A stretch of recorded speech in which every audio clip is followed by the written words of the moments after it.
Olá, queridos filhos, tudo bem com vocês? Agora chegou o momento de mais uma aula. Nessa aula em especial, nós vamos dar uma revisada naquilo que nós estudamos nesse bimestre.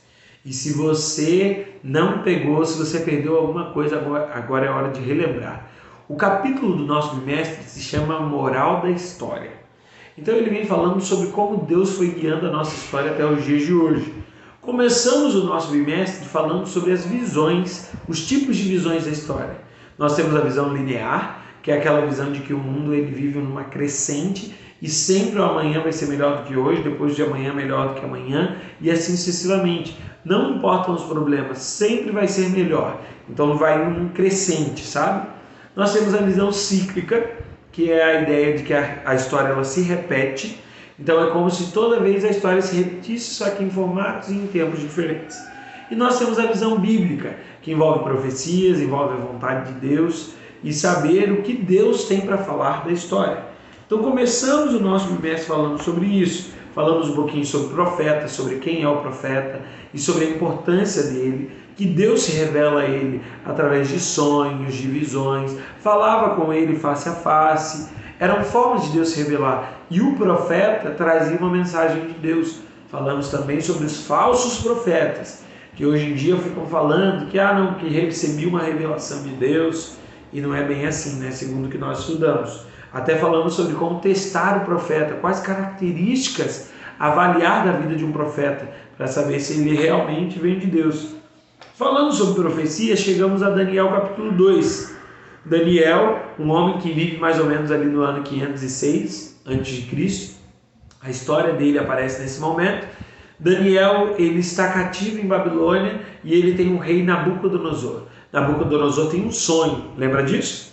E neste sonho, Nabucodonosor, ele fica angustiado e ele precisa que alguém revele o que o sonho dele, qual era o significado do sonho dele. E Nabucodonosor simplesmente chama todos os sábios. Ele fala assim: eu quero que você revele o sonho e a sua interpretação. Então, seja quem for, precisava dizer até o sonho que ele sonhou. E muitos sábios começaram a tentar adivinhar e não deu certo. Até que chegou Daniel. Daniel, ele revela a Nabucodonosor o sonho e a sua interpretação. Então, o sonho de Nabucodonosor era uma estátua. Essa estátua tinha cabeça de ouro, peitoral de prata, cinturão de bronze, pernas de ferro e pés de barro e ferro. E o significado era que ele era a cabeça, Babilônia era a cabeça de ouro, né? E depois viriam outros reinos em seguida, Medo-Pérsia, viria a Grécia, Roma e Roma dividida no final. Beleza? Então, para explicar um pouquinho mais isso, nós abrimos um pouquinho mais o leque quando Deus revela a Daniel, dá a ele uma visão de 4 animais que se levantam do mar. Lembra disso? Esses 4 animais representavam os mesmos reinos dados no sonho de Nabucodonosor, só que ele expande um pouquinho, né? Só que a gente conseguiu abranger uma área maior e conseguiu entender um pouco mais. Beleza? Depois disso, depois de entender a estátua de Nabucodonosor, depois de entender que as profecias de Deus se cumprem e as profecias na história foram se cumprindo, nós chegamos no Messias esperado. Entendemos que haviam muitas profecias sobre um Messias que viria e libertaria o povo. E nós vimos também que surgiram alguns Messias, né? Até mesmo no Antigo Testamento, nessa época, surgiram alguns Messias se declarando que eram libertadores, que eram isso, que eram aquilo, e na verdade não eram. Hoje em dia, ainda tem pessoas que surgem dizendo que são Messias esperado e não são. Porque nós estudamos, nós nos aprofundamos e vimos que todas as profecias do Antigo Testamento que falam sobre o Messias esperado, elas se cumprem em Jesus. Todas elas se cumprem.